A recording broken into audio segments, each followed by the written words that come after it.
That's an audacious song, isn't it? Everybody knows that song, no matter where you come from, you know that song. And the amazing thing about this song is the backstory. I don't know if you know the backstory, but the backstory is what makes this Christmas carol one of the most miraculous. Started out in a town in France. This parish priest wants to add a little more zhuzh to his Christmas celebration. You know, he's like, we gotta make this one big. We gotta make this one, we gotta go big with this. So he's thinking about how we can make this holiday season, this midnight mass, even more spectacular, and he comes up with the inspiration to ask the town poet to create a poem. And the town poet's name was Placid, and Placid says, oh yeah, I can write a poem. And actually, Placid wasn't really a very religious person. He was a winemaker. He was known more for his wine and his words than his church attendance. But nevertheless, his agreement to write this poem is what birthed forth this song. You can tell that the priest went to the right guy. The words of the song are so beautiful. Oh, holy night, these stars are brightly shining. And then he tells us this is the night that this Christ is born. And he goes on, there's many lyrics to the song that we don't really dip into, but we're going to hear about it today. And Placid was so excited about this poem that he did want to turn it into a song. So Placid goes to his friend. He's a composer. He's a pretty well-known composer. His name is Adolph Adams. And he says to him, I got this poem. I'm going to bring this to my church. It's pretty exciting. Can you compose it for me? It's about the birth of Christ and about Mary and Joseph. And Adolph says to him, you do know I'm Jewish, right? and Placid says, oh, it doesn't matter. Nobody needs to know that. And they go back and present this amazing piece of artwork created by a winemaker and a Jew for Christmas celebration for a Messiah that one of them doesn't even believe in. And it becomes this amazing song. Everybody starts to sing it. But later down, when it becomes popular, the Catholic Church finds out that it was written by a Jewish man, and they banned the song. Yeah, this song is censored.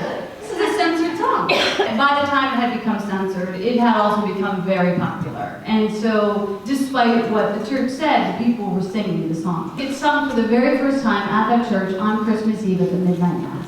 I just think that's just so beautiful, that these people came together and really made this event special.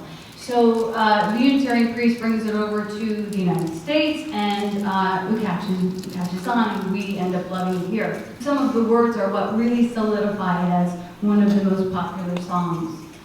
Long lay the world in sin and never pining, till he appeared and the soul felt its worth.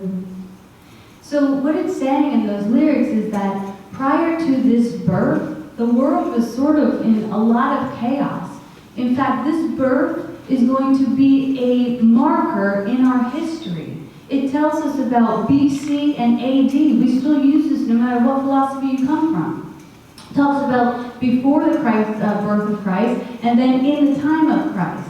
Now, we're not just talking about Christ a child, we're talking about Christ a consciousness.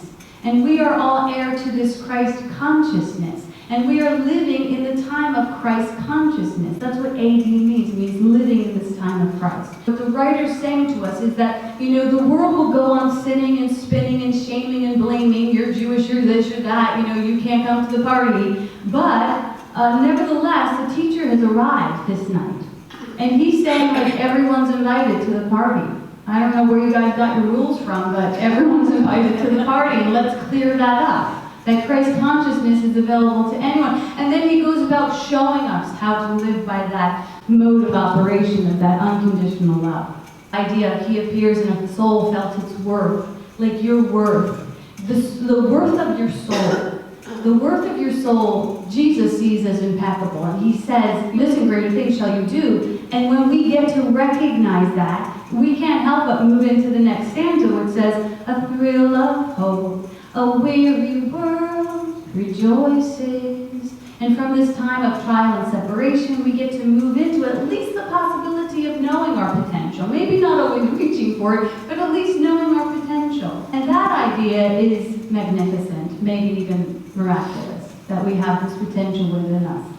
And then it goes on to say, yonder breaks a new and glorious morn. This is a new day.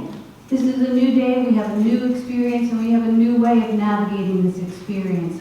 that's revolutionary and that's awe-inspiring, and that we get to move from that awareness to a state of ecstasy. Fall on your knees, oh, hear the angels' voices, oh, night divine, oh, night, when Christ was born.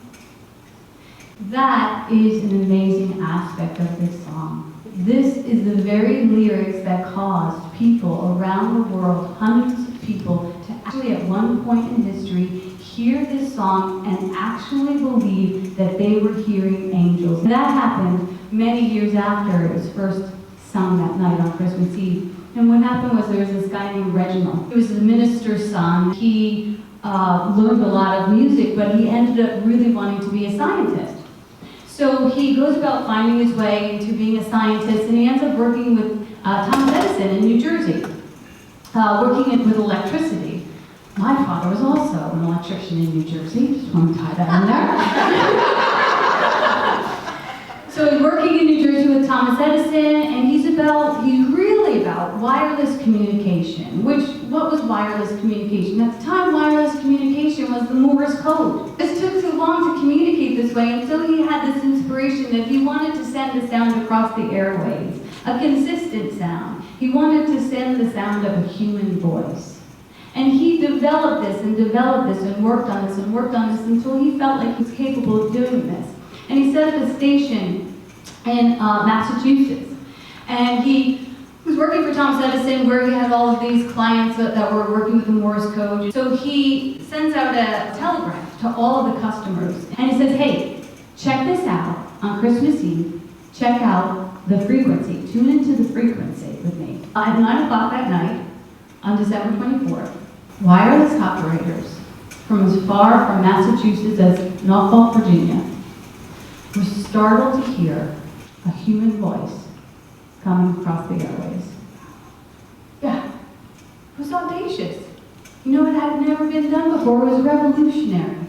And the very first thing that they heard, the very first thing that he read, was the Gospel of Luke that Raven read this morning. That was the first thing that he read. And then, because he must have had a heart for voice box, he decided to add a song to it. And do you know what he sang with his violin? Oh, Holy Night. He did what most people said was absolutely impossible. For the first time in history, a man's voice was broadcast across the airways, the first story and the first song. And the radio operators on the ship, they were receiving this broadcast, and they were in shock. They were like, what is that? If you'd never heard a man's voice come across the radio before, you would probably lose your mind a little bit. And all of the people who worked in the newspaper offices were like jumping around in amazement. Now, they were used to hearing Morse code, and now they were hearing, suddenly being serenaded by this music. And all over the area, men and women were rushing to their wireless units and what they proclaimed to be a Christmas miracle, and many of them were decidedly sure that this must have been angels. Oh, Holy Night became the first song ever sent through the air by radio waves. And from that time on, we have been privileged to listen to music in a whole new way. The other lyrics to this song are, led by the light of faithful serenely beaming, with glowing hearts by his cradle we stand, so led by light of a star sweetly gleaming, here comes the wise men from Orient land. King of kings, lay thus in lowly manger, in all our trials, born to be our friend. He knows our needs, to our weakness is no stranger. Behold your king before his lowly head. Behold your king before him bend. Truly he taught us to love one another. His law is love, his gospel is peace. Doesn't that sound familiar? His law is love, his gospel is peace. I love that because it sounds like, speakeasy. Love is our religion, peace is our goal. Chains shall he break, for the slave is our brother, and in his name all oppression will cease. So do you hear the idea that the author's trying to give credit to Jesus as? He's saying like Jesus is seeing us all the same. He's seeing the slave as our brother, that there is no hierarchy, that there's no special relationship, that it's only love. This we know to be true, but somehow we be put on a pedestal. I want to walk knee to knee and eye to eye with you. And yeah, I'm an older brother, like all people who have had Christ consciousness, where there have been a few in our world. Buddha had Christ consciousness. And because we have these way showers, we have every right to engage with them and to say, like how do I get through this? Like, what would Jesus do? And it's helpful, because if we really look at the true teachings of Jesus, like he would do everything in love, and that's what he did. And he never judged anybody. It goes on, the sweet hymn of joy in grateful choir rising, let us all praise his holy name. Christ is the Lord, then ever, ever praise we. His power and glory evermore proclaim, his power and glory evermore proclaim. It's this big anthem song to this really big consciousness that made really big waves in our community. But today, in the story, he's a child. He's going to grow up to do great things. He offers us many examples of how to do great things, how to love more and fear less, how to create, how to be in joy. But right now, he's born in this manger, this commonplace. He's public domain. And he's born to this woman pure of heart and ripe with willingness. And this teacher is so humble that he allows himself through his life to be baptized by his best friend. His best friend, John the Baptist. John's like, you don't need to be baptized. He's like, just do it anyhow. Why not? We're not to lose. He was humble. And then he was fearless enough to be crucified. People were like, oh gosh, this is going to happen. He's like, well, let's just get this, let's just do it. And he didn't bitch or scream or condemn on his way to the crucifixion. He just walked one step in front of the other, and always with the breath of forgiveness.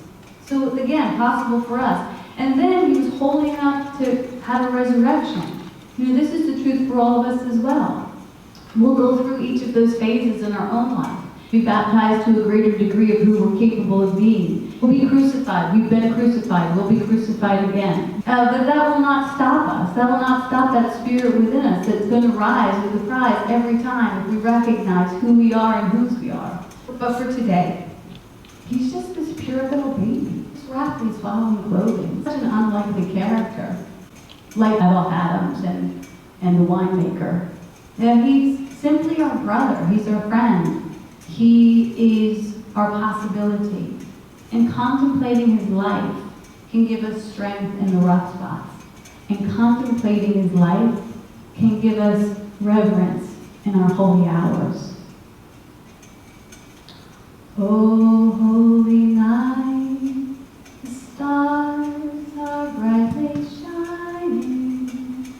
This is the night of our dear Savior's birth. Happy birthday, Jesus. Merry Christmas to all.